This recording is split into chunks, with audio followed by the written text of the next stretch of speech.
Olá, eu sou Wesley Anselmo, seja bem-vindo ao nosso canal e aqui a gente fala de diversos assuntos, sempre pensando biblicamente.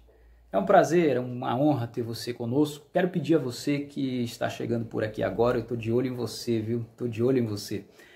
Quero pedir a você para se inscrever em nosso canal, você que ainda não é inscrito, deixe seu like, faça o seu comentário e nos ajude a divulgar o canal. E hoje nós temos um assunto polêmico, um assunto quente. Você viu aí no título do vídeo?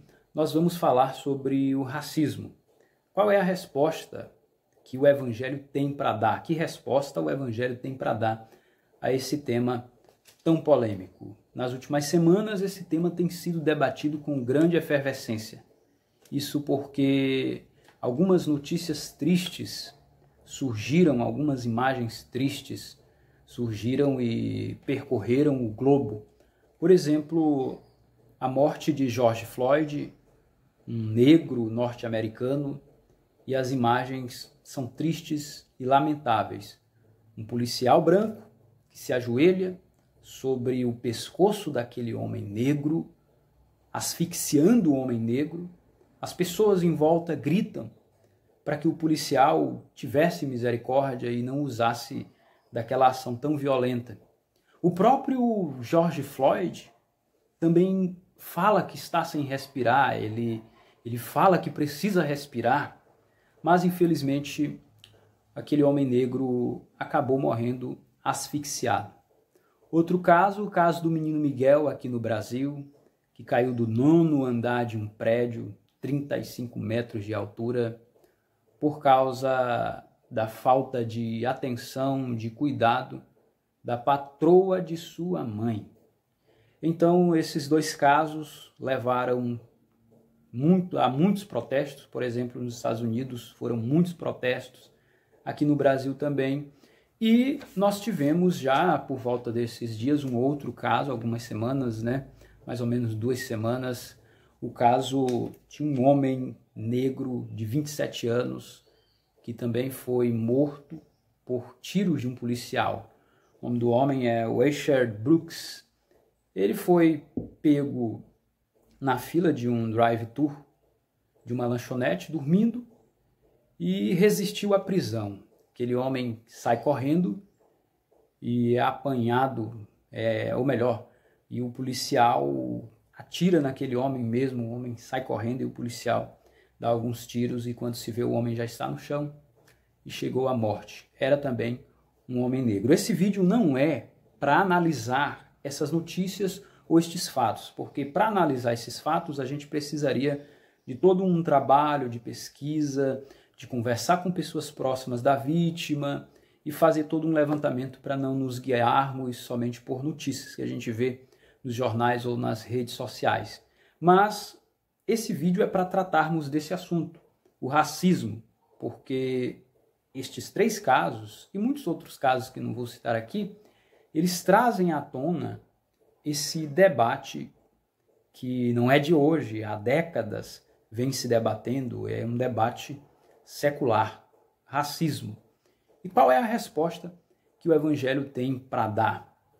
Eu quero começar dizendo que alguns movimentos mais de viés ideológicos, têm acusado a Bíblia de ser racista. Na verdade, eles colocam a origem do racismo na polarização das cores branco e negro.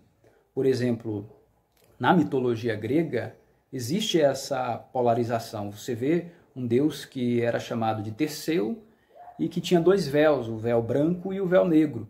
Quando Perseu vinha da guerra com o véu branco, era o sinal que ele tinha sido vitorioso. Mas quando ele vinha com o véu negro, era o sinal que Perseu tinha sido derrotado. Então, dizem alguns que a origem do racismo está nessa polarização, onde o branco tem a ver com coisas boas, a cor branca tem a ver com o que é bom, com o que é belo, e o negro, a cor negra, tem a ver com aquilo que é negativo, e que é feio, essa polarização que existe há séculos. Tentam acusar até mesmo a Bíblia, porque a Bíblia em alguns momentos, trabalha com esse dualismo. Por exemplo, no Evangelho de João, nós temos trevas versus luz, e o teólogo George Eldon Ladd comenta muito bem esse dualismo joanino. Mas não se deve atribuir a origem do racismo a essa maneira, a essa abordagem. Trata-se simplesmente de uma linguagem poética, uma linguagem figurada que a Bíblia se utiliza. Não havia, naquele período bíblico, uma ideia de raças, um conceito de raças. Isso não existia, portanto, não é esta a origem do racismo. Historicamente, também tem se definido a origem do racismo nos primeiros contatos entre europeus e brancos, no século XVI, no período do escravismo, a escravidão. Mas ali ainda não havia uma ideia de raças dentro da espécie humana. Eu vejo mais a questão desse encontro do europeu com o africano, e que o europeu passou a, já de início, sentir uma aversão, né, gigante em relação aos negros, porque os negros não se encaixavam nos padrões estéticos, nem nos valores dos europeus, dos brancos europeus, né? E o que houve, claro, foi uma forma de etnocentrismo. Etnocentrismo é quando eu penso que o meu povo, que a minha cultura é sempre superior. Então, os europeus, ao encontrarem os negros africanos com práticas diferentes, com uma cultura diferente, com uma religião diferente, eles criaram essa certa aversão aos negros, à cultura negra, à religião negra. Mas nós diríamos que o conceito de raça ele vai surgir por volta dos séculos XVIII e vai ser de fato consolidado no século XIX. Por exemplo, nós temos a palavra raça aparecendo pela primeira vez, sendo atribuída a supostas subespécies dentro da espécie humana, por um médico e que também era antropólogo, que viajou muito pelo mundo, François Bernier. Então, ele enxerga dentro da espécie humana certas subespécies ou raças. Ele usa o termo raça. E para fazer essa distinção, para fazer essa diferença, ele vai se valer dos traços fenotípicos, né, dos traços aparentes, a cor da pele, e também até mesmo vai se valer de alguns aspectos culturais. Já no século XIX, com o desenvolvimento da ciência moderna, por exemplo, podemos citar Charles Darwin, com os conceitos de evolução e seleção natural.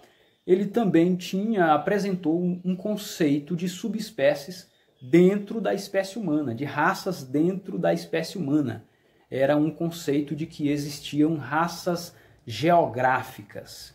Então esse conceito de raça ele vai sendo estabelecido nos séculos XVIII e XIX, e é aí que a gente tem a origem daquilo que de fato é o racismo, daquilo que é o racismo de verdade. Então chega-se à ideia seguinte, que existem raças dentro da espécie humana, e essas raças são definidas a partir dos traços do fenótipo, como a gente disse, a partir de traços da aparência, a cor da pele, o formato do corpo, a altura e também a cultura.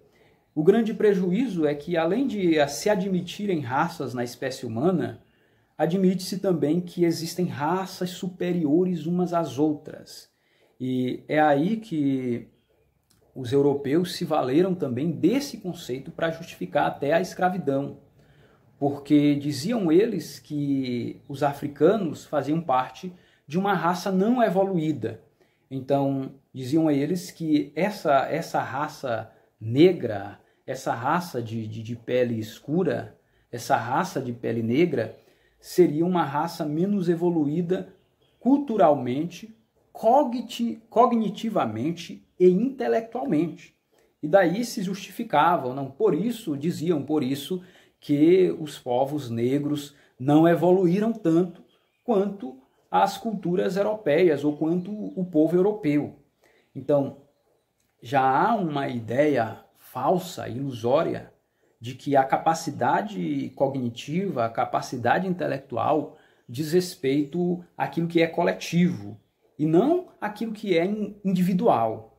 Então, a capacidade intelectual, ela não é uma questão coletiva, ou seja, não é um grupo de pessoas que você vai taxar como intelectualmente menos evoluídos, né? Na verdade, a capacidade intelectual é uma questão pessoal, é uma questão da pessoa e que envolve diversos aspectos psicológicos, de aspectos relacionados à própria cultura familiar do indivíduo, à própria criação do indivíduo.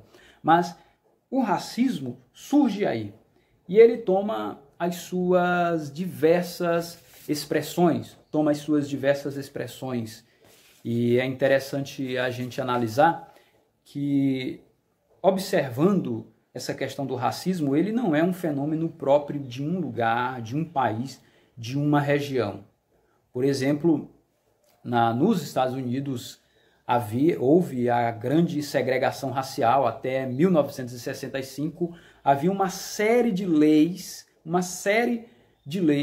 que privavam os negros de certos direitos que aquelas pessoas de pele branca tinham. Então, a segregação racial nos Estados Unidos, principalmente no sul daquele país, foi muito forte e até mesmo as igrejas padeciam desse mal, porque existiam igrejas para brancos e igrejas para negros. Por exemplo, quando a gente estuda a história do pentecostalismo, aquela escola de Fox Parham, nós vemos que William Seymour, que era negro, ouvia as aulas de Fox Parham do lado de fora da sala, porque era negro e não poderia entrar numa sala de brancos.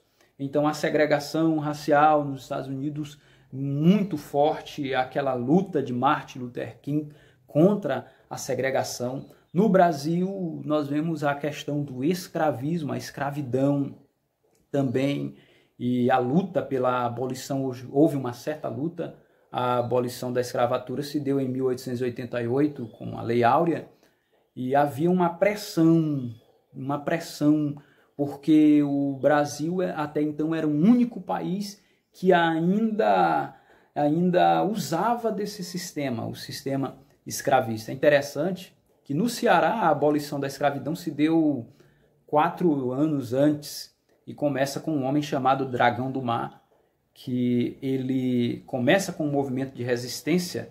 Ele era jangadeiro e os jangadeiros naquele período levavam os negros até os navios, e esses negros que eram vendidos para serem escravos, né, negros do Ceará vendidos para ser escravo lá no sul do país. Então, Dragão do Mar, chamado Dragão do Mar, ele começa essa resistência porque ele se nega a conduzir escravos até os navios. E vários jangadeiros, né, acabam se juntando a ele nessa luta, e muitos intelectuais, e a abolição da escravidão no Ceará, que até então era uma província, se deu 4 anos antes de 1888. Mas veja bem, o racismo se expressa nos Estados Unidos, se expressa no Brasil, se expressa na África com o apartheid, porque havia ali os povos negros eram subjugados pelos europeus que viviam na África do Sul, que estavam na África do Sul, e havia também diferenças de negros para com negros. Por exemplo, havia ali uma luta, uma indiferença entre Zulus e Tissuanas, que eram tribos de negros que viviam na África do Sul. E alguns dizem que essa era uma forma de racismo. Mas o que eu quero dizer, citando esses exemplos? É que o racismo, ele acontece não somente em um lugar, mas ele é um fenômeno global. Então, nós diríamos que a origem histórica do racismo é, de fato, os séculos XVIII e XIX, mas que, olhando de maneira mais profunda, o racismo é uma grande demonstração da natureza caída do homem. O homem com a natureza degenerada, desde o pecado de Adão e Eva, desde que Adão e Eva cometeram aquele primeiro pecado, chamado pecado original, e em Adão e Eva todos nós pecamos, porque Adão e Eva são os pais da humanidade e também os representantes legais da humanidade. Todos pecaram e o pecado ele passou a todos, a todos. E Davi diz, né, em pecado eu nasci, em pecado me concebeu minha mãe, no Salmo 51. Então, o racismo é uma das demonstrações da soberba humana, do orgulho humano, por isso ele não é apenas de um povo, ele é um fenômeno que acontece em diversos povos. Ele se expressa de diversas maneiras, através da segregação racial, e muitas vezes ele se expressa também através do racismo de aversão, que é a aversão que algumas pessoas têm, por exemplo, a trabalhar com alguém porque alguém é negro, a conviver com alguém porque alguém é negro. E a luta contra o racismo, ela continua, os movimentos reivindicam muitas vezes até vingança, mas eu digo para você que a melhor resposta para o racismo está no Evangelho. Está no Evangelho. E talvez você me pergunte, mas por que a melhor resposta para o racismo está no Evangelho? Eu vou justificar isso aqui em 3 respostas. Primeiro, a Bíblia se opõe ao conceito de raça. A Bíblia se opõe ao conceito de raça, porque a Bíblia nos apresenta como uma única raça humana, e nós podemos até melhor dizer, como uma única espécie humana. Então a Bíblia se opõe veementemente ao conceito de raça, quando ela mostra que toda a humanidade é proveniente de Adão e Eva, veio de Adão e Eva. Os capítulos 1 e 2 de Gênesis são basilares nesse sentido aqui. Então a Bíblia se opõe a esse conceito de que existem diferentes raças na espécie humana. E é interessante porque a própria ciência já abomina o conceito de raça. No Brasil, por exemplo, pensou-se, principalmente nos primeiros séculos de história do Brasil, alguns antropólogos pensaram que de fato existiam raças diferentes aqui no Brasil. Mas esses conceitos criados no século XVIII e XIX, eles foram abolidos com o crescimento, o avanço da ciência. Por exemplo, o Projeto Genoma mostrou que geneticamente os seres humanos eles estão no mesmo patamar.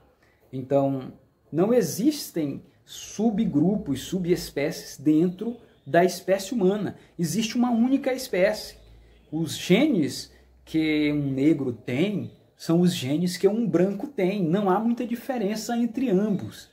Entende? Não existe uma genética, não existe um padrão genético único de negros e único de brancos. O que existe são são diversos genes e que em determinada pessoa eles se manifestam e em outros não, mas estão lá. Então, o racismo foi abolido, mas a Bíblia, há séculos, ela já se contrapõe à ideia de diferentes raças. Nós somos todos filhos de um mesmo casal inicial, que é Adão e Eva. E é muito interessante que há uma teoria chamada de a teoria da Eva mitocondrial, e que aponta para a raça humana como vinda de uma mãe inicial, de uma única mãe inicial, de uma única progenitora. E como é isso? Nas células nós temos as chamadas organelas. Temos uma organela chamada de mitocôndria. Mitocôndria é responsável por gerar energia para a célula. Dentro da mitocôndria há um DNA chamado DNA mitocondrial. O DNA mitocondrial não é passado pelos homens. O homem não tem esse potencial de passar o DNA mitocondrial. Somente as mulheres. Então, se você pega as mulheres de agora, elas receberam esse DNA mitocondrial de outras mulheres, que recebeu de uma outra mulher, e se nós remontarmos nessa história, nós vamos chegar até uma mulher inicial, e que foi criada por Deus. Então veja bem, a Bíblia nos mostra a humanidade inteira como vinda de um único tronco genético, ou de um único casal. Nós somos uma única espécie e dentro dessa espécie não existem diferentes raças. Outra coisa interessante é que para o Evangelho nós somos todos iguais. Para as Sagradas Escrituras nós somos todos iguais. O que é o homem para a Bíblia? O homem é um ser pecador, é um ser que caiu, que degenerou-se por conta do pecado. E a Bíblia diz que não há nenhum justo sequer, porque todos pecaram. Todos são pecadores. E outra coisa, a Bíblia mostra o Senhor Jesus vindo para todos, para gregos, para judeus, para gentios. Ele veio para todos. E o sangue de Jesus, ele cobre, ele purifica o pecado de todos aqueles que creem nele, quer sejam brancos, quer sejam negros, o que quer que sejam. É por isso que no reino de Deus, brancos e negros servem a Deus juntos e nenhum deve ser considerado superior ao outro. É interessante a gente lembrar de Marcos, quando Marcos relata isso, Mateus também, quando a mãe dos filhos de Zebedeu chega até Jesus e diz: Senhor, quando tu estiveres no teu reino, coloca os meus 2 filhos, né, um à tua direita e outro à tua esquerda. É a mãe de Tiago e João. Um à direita e outro à tua esquerda, Senhor. Aí Jesus diz para ela assim: olha, nos reinos do mundo, os homens subjugam uns aos outros. Eu estou parafraseando, né? Os homens subjugam uns aos outros. Mas não será assim no meu reino. Porque quem quiser ser o maior, deverá ser servo de todos. Porque o Filho do Homem não veio para servir, não veio para ser servido, mas veio para servir e dar a sua vida em favor de muitos. Então essa ideia do Evangelho, de que no reino de Deus não existem pessoas superiores às outras, muito embora existam pessoas que têm um papel de liderança e outras que têm um papel de liderado, mas essa não é uma relação de que o líder subjuga o liderado, não, o líder é servo do liderado. E o liderado também é servo do líder. Então, no reino de Deus, nós somos servos. O reino de Deus não é um reino de senhores. O reino de Deus é o reino de um único Senhor, que é o nosso Deus. E todos nós somos súditos nesse reino. Somos servos nesse reino. E, por fim, a Bíblia nos apresenta, naquele grande dia, pessoas de diferentes tribos, de diferentes nações, de diferentes línguas, de diferentes povos, juntos, louvando e adorando ao Senhor Deus. Quando o reino de Deus foi implantado de verdade, com não somente o reino espiritual que existe agora, mas também o reino no aspecto político, nós estaremos todos juntos adorando a Deus. Quando o Estado eterno for implantado também, nós estaremos todos juntos. Então, o Evangelho é a melhor resposta para o racismo, porque, diferente do movimento negro, o Evangelho não reivindica vingança. O Evangelho reivindica paz entre os homens. O Evangelho reivindica união entre os homens.